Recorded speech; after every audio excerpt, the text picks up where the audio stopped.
बचपन से आज तक अगर बिस्किट के मामले में हिंदुस्तानियों की कोई पहली पसंद रही है तो वो कोई और नहीं बल्कि पार्ले जी ही है। यही वो बिस्कुट है जो आजादी के पहले से लोगों की चाय का साथी बना हुआ है। बच्चों से लेकर बुजुर्गों तक हर एक की जुबान पर इसका स्वाद चढ़ा हुआ है। और आखिर हो भी क्यों ना, ये भारत का अपना पहला बिस्किट था जिसे अंग्रेजों के दौर में भी खास भारतीयों के लिए ही बनाया जाता था। इस बिस्किट की प्रसिद्धि का अंदाजा आप इसी बात से लगा सकते हैं कि आज पार्ले जी रोजाना 33 करोड़ पैकेट बिस्किट मैन्युफैक्चर करती है, जिसे कि हर सेकंड 3,500 से ज्यादा लोग बाजार से खरीद कर खाते हैं। आज जब इस बिस्किट की शुरुआत हुए सालों बीत चुके हैं, तब भी सब कुछ पहले जैसा ही है। ना ही इसके दाम में फर्क आया और ना ही स्वाद में।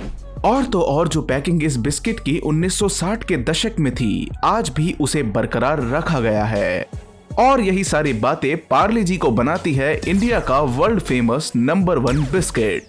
तो दोस्तों आइए अब आपको मिलवाते हैं पार्ले जी के इस सफर से कि आखिर कैसे ये बिस्किट फैक्ट्रियों के भीतर बनकर आपकी चाय की प्यालियों तक आ पहुंचता है।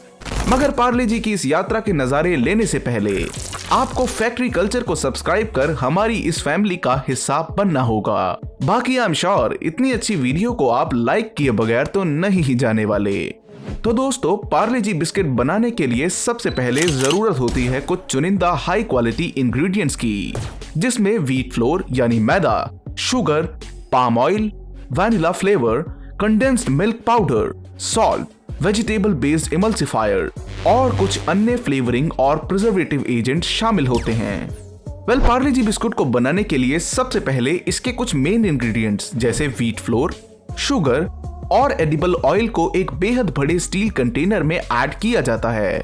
साथ ही उसके बगल में ही पड़े लिक्विड टैंक में पानी, शुगर सिरप और एडिबल ऑयल को एक साथ मिलाकर ब्लेंड किया जाता है। दोनों ही टैंक्स में ब्लेंडेड सोल्यूशन तैयार हो जाने पर इन्हें डोइंग की प्रोसेस के लिए भेजा जाता है, जहां महज 1.5 मिनट में इससे एक बेहतरीन फ्लफी डो बनकर तैयार हो जाता है, जो देखने में बेहद सॉफ्ट और खुशबूदार लगता है। एनीवेज, इसके बाद बारी आती है तैयार हुए डो को एक्चुअल मोल्ड में कास्ट करने की।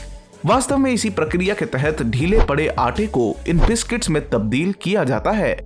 अब बिना किसी देरी के इसे एक रोलिंग बेल्ट के जरिए बिस्कुट मोल्ड से पास किया जाता है, जहां ये डो मोल्डिंग डाइस जैसा ही रूप ले लेते हैं। इस मोल्ड में 32 सेक्शंस होते हैं और हर सेक्शन में 12 बिस्किट कंपार्टमेंट बने होते हैं। इसलिए इस मोल्डिंग रोलर के जरिए एक बार घूमने पर ही 84 बिस्किट्स बनकर तैयार हो जाते हैं। यानी इसका एक राउंड हमारे 7 बिस्किट्स के पैकेट के बराबर होता है। क्यों, है ना ये बात माइंड ब्लोइंग। आइए अब इस प्रोडक्शन लाइन में आगे बढ़ते हैं और आपको लेकर चलते हैं गर्मा गर्म ओवन्स में। यूजुअली तो इन बिस्कुट्स को मैक्स टू मैक्स 40 सेकंड के लिए ही बेक किया जाता है, बट स्टिल यहाँ इस बात का भी खास ख्याल रखा जाता है कि ये बिस्किट एक अच्छा गोल्डन ब्राउन कलर भी जरूर लें। इस वक्त हमारे ओवन का टेम्परेचर 240 डिग्री सेल्सियस के बराबर होता है, जो किसी बिस्कुट तो क्या एक टोस्ट को भी भूनने के लिए काफी होता है। और आने वाले अगले 8 मिनटों के लिए इन बिस्कुट्स को यूं ही नेचुरल कूलिंग के लिए छोड़ दिया जाता है, जिसके सीधे बाद ही इन सब को पैकेजिंग सेक्शन के लिए रवाना कर दिया जाता है। कन्वेयर बेल्ट पर सरकते हुए हमारे ये बिस्किट इस पैकेजिंग मशीन तक आ पहुंचते हैं, जहां ऑटोमेटिकली एक एक कर ये मशीन इन सभी बिस्किट्स को रैप कर देती है। और लीजिए, बनकर तैयार है हमारे ये स्पेशल पार्ले जी बिस्किट। अब इन्हें आप चाय में डुबो कर खाएं या फिर ऐसे ही इनके मजे लें, ये हमेशा आपको वही क्रंची टेस्ट देंगे। तो दोस्तों, कैसी लगी आपको हमारी आज की ये पेशकश? अपनी राय और सुझाव कमेंट्स में बताना ना भूलें। बाकी आगे भी हमारी वीडियोस का मजा लेते रहने के लिए हमारे चैनल फैक्ट्री कल्चर को जरूर सब्सक्राइब करें। तब तक के लिए आप रखें ख्याल अपना और अपने परिवार का। Bye bye.